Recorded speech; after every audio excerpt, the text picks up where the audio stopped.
दोस्तों, एक बार की बात है। एक गांव में दो किसान रहते थे। दोनों ही बहुत गरीब थे। दोनों के पास थोड़ी थोड़ी ज़मीन थी और उसी ज़मीन पर मेहनत करके दोनों अपने जीवन का गुजारा करते थे। कुछ समय के बाद दोनों की इकट्ठे ही मृत्यु हो जाती है और यमराज दोनों को अपने साथ ले जाकर भगवान के सामने पेश कर देता है। अब उनमें से एक किसान से भगवान पूछते हैं कि तुम्हें इस जीवन में क्या नहीं मिला, अब तुम्हें मैं क्या बनाकर दूसरे जन्म में भेजूं। तो वो बहुत गुस्सा हो जाता है। बोलता है, भगवान, आपने तो मुझे ज़िंदगी में कुछ दिया ही नहीं। कितना गरीब था मैं, जानवरों की तरह खेतों में काम करता था। जो थोड़ा बहुत पैसा इकट्ठा होता था उससे मैं अपने परिवार का पालन पोषण करता था। ना ही मैंने अच्छा कपड़ा पहना, ना ही मैंने कोई अपने शौक़ पूरे किए। जो थोड़ा बहुत पैसा बचता था वो भी कोई ना कोई लोग मांग के ले जाते थे। इसलिए ना मुझे जीवन में ना कुछ मिला ही नहीं है, कोई सुख नहीं मिला। अगर आप मुझे अगले जन्म में कुछ देना चाहते हैं ना, तो एक काम कीजिए, मुझे ऐसा बनाइए कि मुझे ना किसी को कुछ देना ही ना पड़े, बल्कि लोग ही मुझे पैसे दे दे के जाएं। चारों तरफ से बस मुझे पैसा ही पैसा मिले। अब दूसरे किसान की बारी आती है। भगवान ने उससे भी सेम सवाल पूछा। तो वो भगवान से कहने लगा कि हे भगवान, आपने मुझे बहुत कुछ दिया है। आपने मुझे मेहनत करने के लिए अच्छा शरीर प्रदान किया। मेहनत करके जो भी मैं कमाता था उसे भरपेट खाना खाता था और भरपेट अपने परिवार को भी खिलाता था।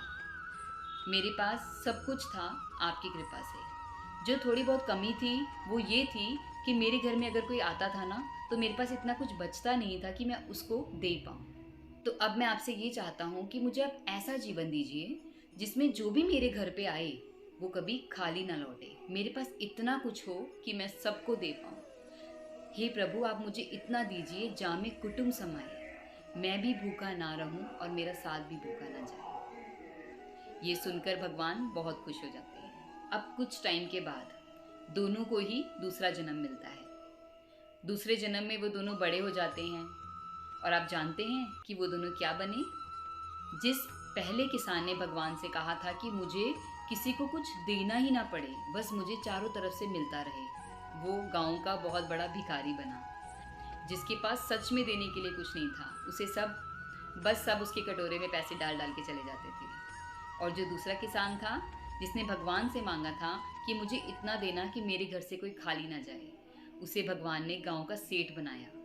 अब उसी सेठ के दरवाजे पर दूसरा वाला जो किसान था, जो भिखारी बना था, वो भीख मांग मांग के अपना गुजारा करता था। तो दोस्तों, इस कहानी का लक्ष्य ये है कि भगवान ने हमें जीवन में बहुत कुछ दिया है, लेकिन फिर भी ना हम दूसरों की तरफ देख के हमेशा कंपैरिजन करते हैं कि हमारे पास ये नहीं है, हमारे पास वो नहीं है।